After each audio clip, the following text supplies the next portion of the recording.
from Just Kitty Photography Studio. I have received an Instagram DM. The question is, have you ever had to tell clients to come back another time or give crying photos? I'm scared to tell parents to come back because I don't want to make them feel bad or make me feel like I don't know what I'm doing, and I don't want to give only crying 1 or 2 okay photos. Well, today I wanted to talk about this question, how I deal with crying babies, especially the mom.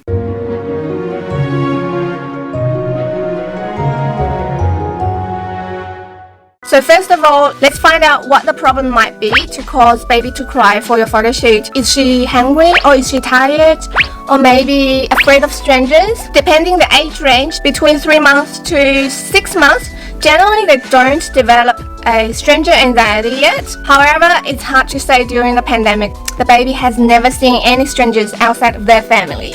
So for that reason, there's no point to reschedule. The baby will cry this time and also will cry the next time when they come. Maybe the baby is hungry, so let's give him a feed and see how that would help. After feed, if that still doesn't help much, then give them a nap. I've got a bed in my studio. It's for a photo shoot, but the baby can rest on that. So I would take my time. There's no rush during the milestone photo session. I usually only book 1 session per day for that particular reason. You never know how the baby is going to react to your camera during that day. You maybe get a happy baby, maybe a cranky baby.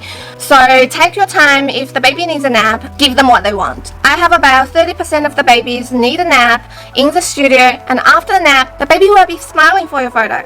Happy client and a happy photographer, happy studio. However, that's not always the case.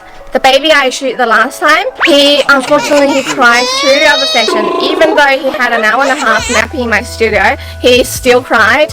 With that particular baby, which is not very common, you have to shoot the way as the baby is. But you put this into your studio policy, you don't reshoot because of dissatisfaction of anyone's facial expressions, which is out of our control. We do our best to calm the baby, to make the baby laugh. If not, our hands are tied, and reshoot really doesn't help much. In my history, I've got 2 babies. As soon as she arrives at the studio, she starts to cry. No matter what we do, she doesn't stop. So we had to reschedule for the entire session for another time. She came back in a month later, still the same. Time has been wasted, no photo done.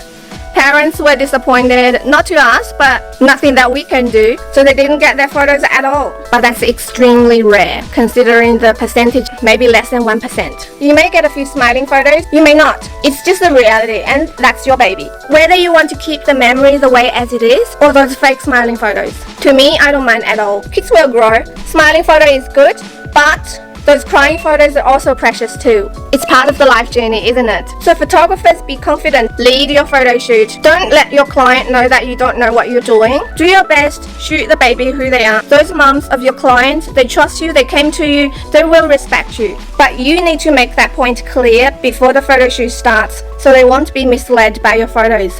Just by showing them a few crying photos in your portfolio, that's all. So that if they don't want any crying photos, they will go to somebody else. Okay, I hope today's video helps for your photography journey. Hit the like and subscribe button. I'll see you again the next time. Bye!